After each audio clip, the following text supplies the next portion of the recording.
Welcome to Henry George Daily Devotional number 30. Last night I heard that the cool thing on YouTube now are either 30-second videos or 10-second videos or 30-minute videos. So I'm going to go longer today, I suppose. And then you can tell me if you hate it or love it, I suppose. This does mean it's a bigger daily commitment for me. However, I would say I feel a little bit unsatisfied oftentimes how soon or how little ground I cover each day. We're trying it. Not that I think YouTube is ever going to. This is just an excuse for me to go longer because I felt like I wanted to. We resume with George in Book 2, Population Subsistence, Chapter 2, Inferences from Facts. We are looking at facts that might shed some light on whether or not the Malthusian doctrine that subsistence does not keep pace with population. We're looking at facts to see if this is true or false. And I guess we left off with this quote from Macaulay. I don't remember exactly what it says, except that, oh right, the British colonies, or just the the East India Company, the Dutch, were worse. Just the colonizers may or may not have been as bad or worse than what came before. They definitely weren't super just, and I think most people would agree with that. All right, let's go. Upon horrors that Macaulay thus but touches, the vivid eloquence of Burke throws a stronger light. Whole districts surrendered to the unrestrained cupidity of the worst of human kind. Cupidity, not stupidity. Greed for money or possessions. This is something that I often think about when I'm in discussions about Georgism and society in general.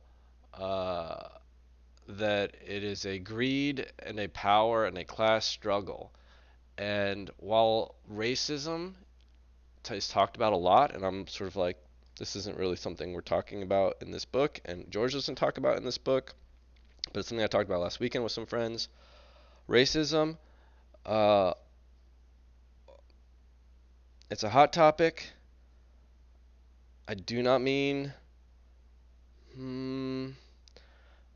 Basically, my opinion is that racism often, in the words of mouths of politicians, is a great tool for them to use to distract us from the classism struggle and the money struggle, and that most of the classist issues and the land speculation issues run along the same lines as the racism issues. And we have struggled with racism for a long time.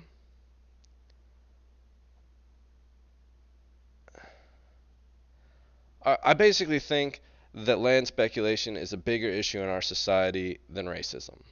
That's what I'm going to say. If you want to talk to me more about that or argue about that, we can do so at another time. All right, now that we got through the hot topic,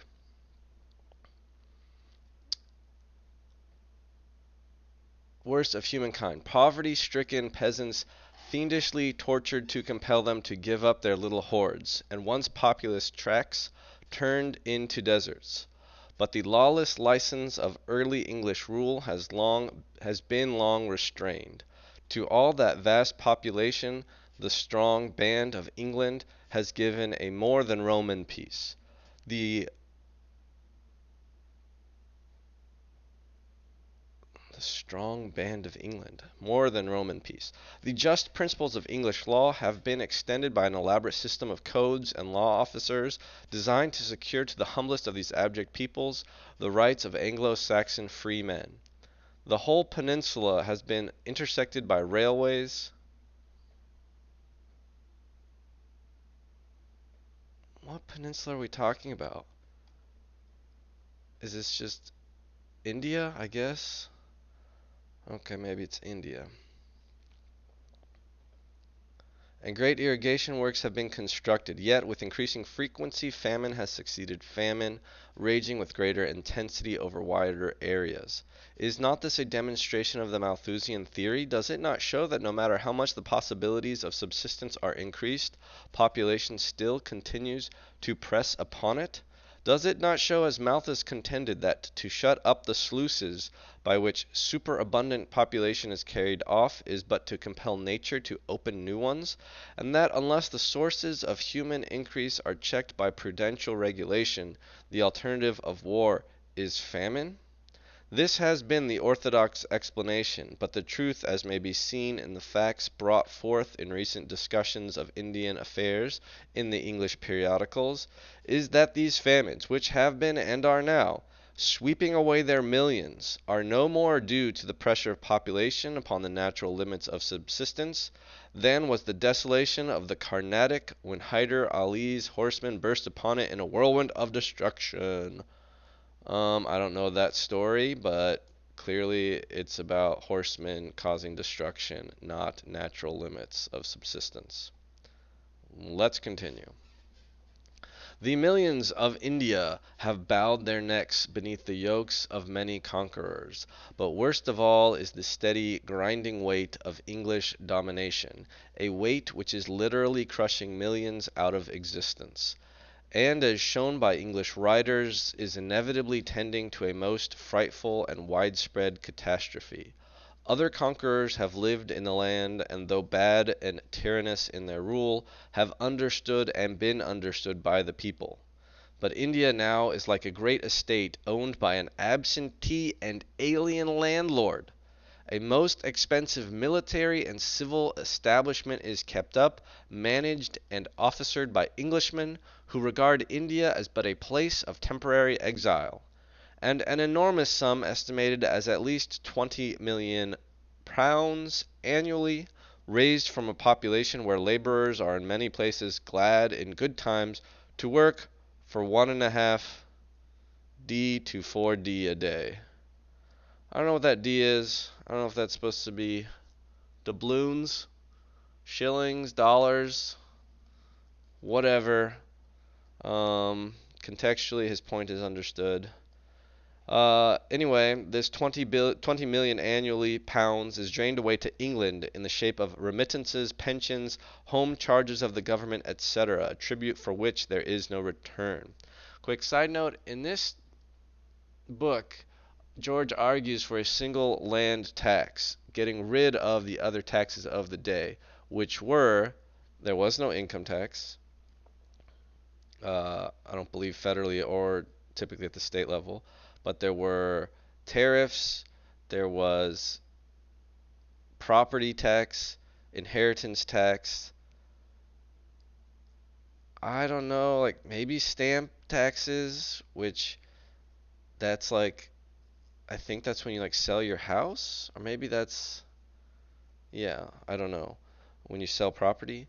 And then I don't think there were sales taxes either, but just for general selling of items. And definitely, yeah. Anyway, uh, we'll get back. We continue with George.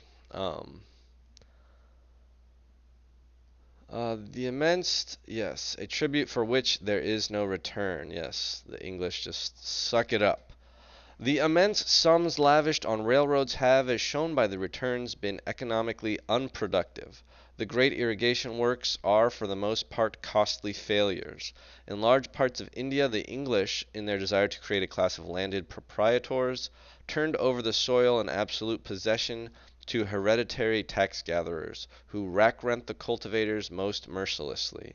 In other parts where the rent is still taken by the state in the shape of a land tax, assessments are so high and taxes are collected so relentlessly as to drive the ryots, who get but the most scanty living in good seasons, into the claws of moneylenders, who are, if possible, even more rapacious than the zemindars. That's a fun word. A landowner, especially one who leases his land to tenant farmers. Zamindar. Upon salt, an article of prime necessity everywhere, and of especial necessity where food is almost exclusively vegetable, a tax of nearly 1,200% is imposed. So, cent, yes, they put the period there because they're abbreviating. Wait, percent? I don't know what they're abbreviating. So that its various industrial uses are prohibited, and large bodies of the people cannot get enough to keep either themselves or their cattle in health. Below the English officials are a horde of native employees who oppress and extort. The effect of English law with its rigid rules and, to the native, mysterious proceedings has been but to put a potent instrument of plunder into the hands of the native moneylenders, from whom the peasants are compelled to borrow on the most extravagant terms to meet their taxes, and to whom they are easily induced to give obligations of which they know not the meaning. "We do not care for the people of India," writes Florence Nightingale, with what seems like a sob. "The saddest sight to be seen in East, nay, probably in the world, is the peasant of our Eastern Empire." That was also Florence Nightingale. And she goes on to show the causes of the terrible famines in taxation, which takes from the cultivators the very means of cultivation, and the actual slavery to which the ryots are reduced as, quote, "the consequences of our own laws, producing in the most fertile country in the world a grinding, chronic semi-starvation in many places where what is called famine does not exist, the famines which have been devastating India." This is from H.M. Hindman. We have a footnote. Uh, Miss Nightingale, The People of India, 19th Century for August 1879, gives instances which she says represent millions of cases of the state of peonage to which the cultivators of southern India have been reduced through the facilities afforded by the civil courts to the frauds and oppressions of moneylenders and minor native officials. Quote, "Our civil courts are regarded as institutions for enabling the rich to grind the faces of the poor, and many are fain to seek a refuge from their jurisdiction within native territory," says Sir David Wedderburn in an article on protected princes in India in a previous July number of the same magazine, in which he also gives a native state where taxation is comparatively light as an instance of the most prosperous population of India. Okay, and then we have another footnote, I guess, for the Hindman quote. "See articles in 19th Century for October 1878 and March 1879." Okay. The famines which have been devastating India, says H.M. Hindman, are in the main financial famines. Yes, these are financial famines not happening in India. These are financial famines that are happening in India. They are not from population uh, uh, uh, exceeding subsistence possibility. "Men and women cannot get food because they cannot save the money to buy it. Yet we are driven, so we say, to tax these people more."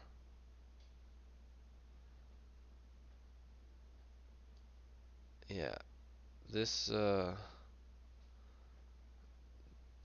these quotation marks are throwing me off with this scanning of this text yet again. A little frustrating. We keep going. And he shows how, even from famine-stricken districts, food is exported in payment of taxes, and how the whole of India is subjected to a steady and exhausting drain, which, combined with the enormous expenses of government, is making the population year by year poorer. The exports of India consist almost exclusively of agricultural products. For at least one-third of these, as Mr. Hindman shows, no return whatever is received. They represent tribute. Every time I hear tribute, I think of Mockingbird or whatever that series was with the Hunger Games, where you volunteers tribute. Remittances made by Englishmen in India, or expenses of the English branch of the Indian government. Professor Fawcett, in a recent article on the proposed loans to India, calls attention to such items as £1,200 for outfit and passage of a member of Governor General's Council, £2,450 for outfit and passage of bishops of Calcutta and Bombay. That was a footnote. And for the rest, the return is for the most part government stores or articles of comfort and luxury used by the English masters in India. He shows, this is again is Mr. Hinman, shows that the expenses of government have been enormously increased under imperial rule, that the relentless taxation of a population so miserably poor that the masses are not more than half fed is robbing them of their scanty means for cultivating the soil, that the number of bullocks, the Indian draft animal, is decreasing, and the scanty implements of culture being given up to money lenders, from whom, quote, we, a business people, are forcing the cultivators to borrow at 12, 24, 60% to build and pay the interest on the cost of vast public works which have never paid nearly 5%, end quote, says Mr. Hinman. The truth is that Indian society as a whole has been frightfully impoverished under our rule, and that the process is now going on at an exceedingly rapid state. We had a footnote in here. Florence Nightingale says 100% is common. Oh, a taxation of 100%. And even then, the cultivator is robbed in ways which she illustrates. It is hardly necessary to say these rates, like those of the pawnbroker, are not interest in the economic sense of the term. All right, back to George. A statement which cannot be doubted in view of the facts presented not only by such writers as I have referred to, but by Indian officials themselves. The vast efforts made by the government to alleviate famines do by the increased taxation imposed but intensify and extend their real cause.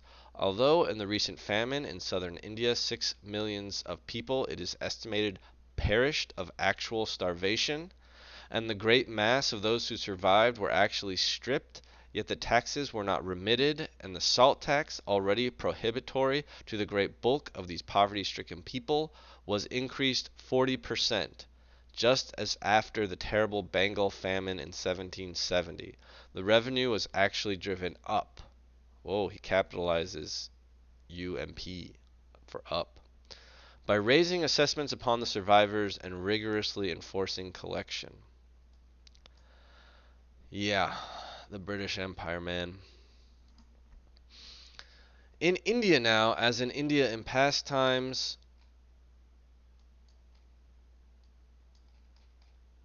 okay, yeah, we're going long today, remember? It is only the most superficial view that can attribute want and starvation to pressure of population upon the ability of the land to produce subsistence. Could the cultivators retain in their capital, could they be released from the drain which, even in non-famine years, reduces great masses of them to a scale of living not merely below what is deemed necessary for the sepoys? I don't know what sepoys means. Indian soldier serving under British or European orders. Reduces great masses into a scale living not nearly below what is deemed necessary for the sepoys, but what English humanity gives to the prisoners in the jails. Reviving industry, assuming more productive forms, would undoubtedly suffice to keep a much greater population. There are still in India great areas uncultivated, vast mineral resources untouched, and it is certain that the population of India does not reach, as within historical times it never has reached, the real limit of the soil to furnish subsistence, or even the point where this power begins to decline with the increasing drafts made upon it. The real cause of want in India has been and yet is the rapacity of man, not the niggardliness of nature. Feels like that could be a good place to end, but I'm gonna just keep going. What is true of India is true of China. Densely populated as China is in many parts, that the extreme poverty of the lower classes is to be attributed to causes similar to those which have operated in India, and not to too great population, is shown by many facts. Insecurity prevails. Production goes on under the greatest disadvantages, and exchange is closely fettered. Where the government is a succession of squeezings, and security for capital of any sort must be purchased of a mandarin. Where men's shoulders are the great reliance for inland transportation, where the junk is obliged to be constructed so as to unfit it for a seaboat, where piracy is a regular trade and robbers often march in regiments, poverty would prevail and the failure of a crop result in famine, no matter how sparse the population.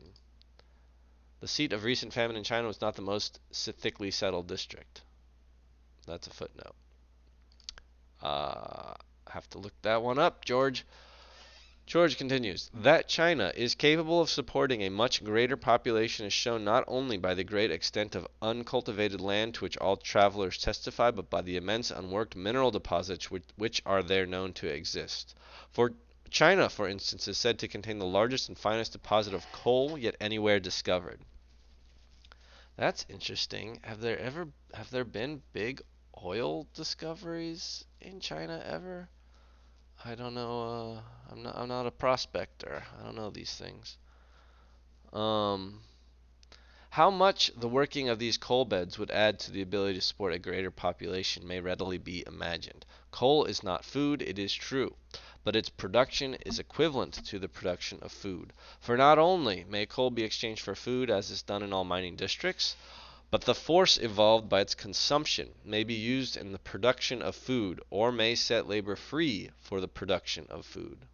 Neither in India nor China, therefore, can poverty and starvation be charged to the pressure of population against subsistence.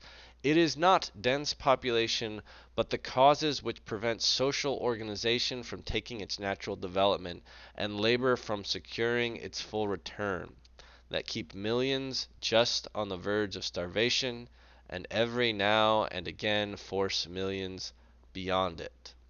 That the Hindu laborer thinks himself fortunate to get a handful of rice, that the Chinese eat rats and puppies, is no more due to the pressure of population than it is due to the pressure of population that the Digger Indians live on grasshoppers, or the aboriginal inhabitants of Australia eat the worms found in rotten wood. Let me be understood. I do not mean merely to say that India or China could, with a more highly developed civilization, maintain a greater population, for to this any Malthusian would agree. The Malthusian doctrine does not deny that an advance in the productive arts would permit a greater population to find subsistence. But the Malthusian theory affirms, and this is its essence, that whatever be the capacity for production, the natural tendency of population is to come up with it, and in the endeavor to press beyond it, to produce, to use the phrase of Malthus, that degree of vice and misery which is necessary to prevent further increase, so that as productive power is increased, population will correspondingly increase, and in a little time produce the same results as before.